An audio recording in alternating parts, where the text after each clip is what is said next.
Happy Tuesday and welcome back to a chapter a day. We are going to be reading Ruth chapter 3 today. We covered Ruth chapter 2 yesterday, where not Naomi, but Ruth encountered Boaz while gleaning in the field.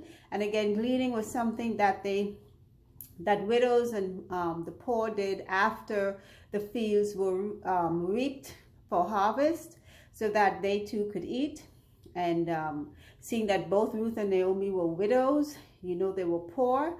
So Ruth, being the younger of the two women, decided she would go out and do the gleaning, and her mother-in-law Naomi would be at home. And she encountered Boaz, which happened to be a relative of Naomi's husband. So now we're going to see how that works. And she found favor in Boaz's sight, so that he instructed his servants to allow her to glean, even make sure and drop some of the sheaves back on purpose that she can get it. And if she went to pick other of the crop, don't stop her. And she was to find favor in his eyes. So let's see what happens. Chapter 3.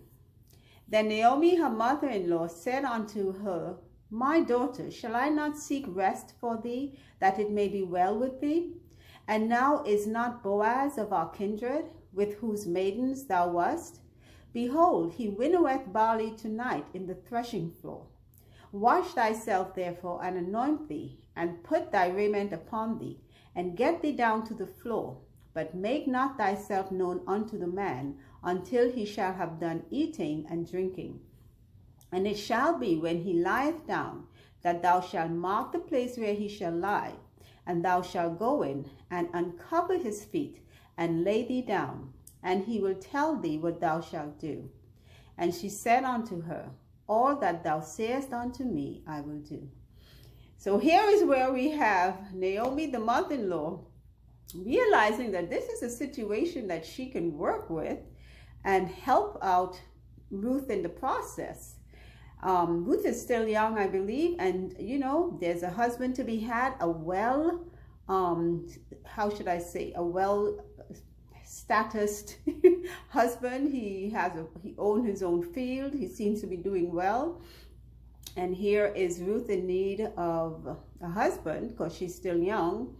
And Naomi's kind of what we would call hooking her up, or giving her insight into how she can make herself even more, I don't want to say appealing. It's not about appeal.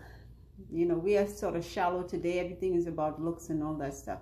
It's that to let him know that she is available, so that maybe the process of their courtship can go a little faster. Verse 6. And she went down into the floor and did according to all that her mother-in-law bade her. And when Boaz had eaten and drunk, and his heart was merry, he went to lie down at the end of the heap of corn. And she came softly and uncovered his feet and laid her down. And it came to pass at midnight that the man was afraid and turned himself. And behold, a woman lay at his feet. And he said, Who art thou? And she answered, I am Ruth, thine handmaid. Spread therefore thy skirt over thine handmaid, for thou art a near kinsman. And he said, Blessed be thou of the Lord, my daughter, for thou hast showed more kindness in the latter end than at the beginning, inasmuch as thou followest not young men, whether poor or rich. And now, my daughter, fear not, I will do to thee all that thou requirest, for all the city of my people doth know that thou art a virtuous woman. Wow. So apparently what Naomi instructed her was some sort of ceremony or something that they did when women wanted to show that they were maybe available for courtship or marriage to this person, this particular man.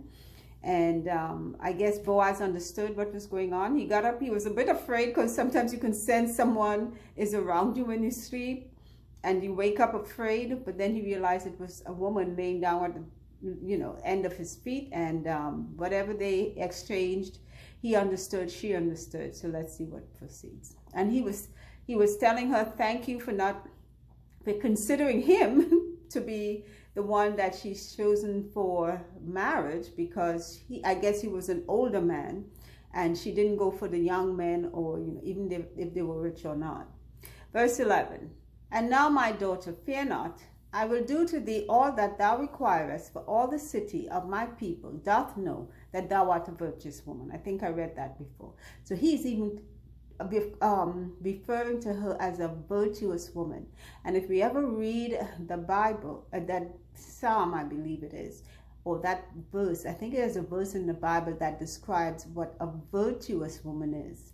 That is a huge compliment. I think today people prefer to be seen as a beautiful woman, or whatever other awful words we come up with, rather than virtuous, righteous in God's sight. Verse 12, and now it is true that I am thy near kinsman, howbeit there is a kinsman nearer than I. Tarry this night, and it shall be in the morning, that if he will perform unto thee the part of a kinsman, well, let him do the kinsman part. But if he will not do the part of a kinsman to thee, then will I do the part of a kinsman to thee. As the Lord liveth, lie down until the morning. And she lay at his feet until the morning, and she rose up before one could know another. And he said, let it not be known that a woman came into the floor. Okay, so he instructed her that there was another kinsman. So this is some sort of, I can't find a word. It's not a ritual, it's not a ceremony. It could have been maybe a law or something where if you have a near kinsman that can take over being a husband to some family member who was widowed, then that person should step up and do so. But if they were not able to do so, then there was some other something they performed that would show that that person gave up that right. So he's telling Ruth, there is someone closer even in relation to me, to you rather, or to Naomi, because really Ruth was no relation to any of these people. She was a Moabitess, but in relation to Naomi, then he had to make sure that that person was not interested in marrying Ruth before he gave consent to, yes, marry her. So he would check with the man, and if the man said no, then it would be okay for him to go ahead. So both of them got up in the morning. They said before one could know another. Now I know today they talk about shacking up, and we do the marriage thing. I know because I did back with myself.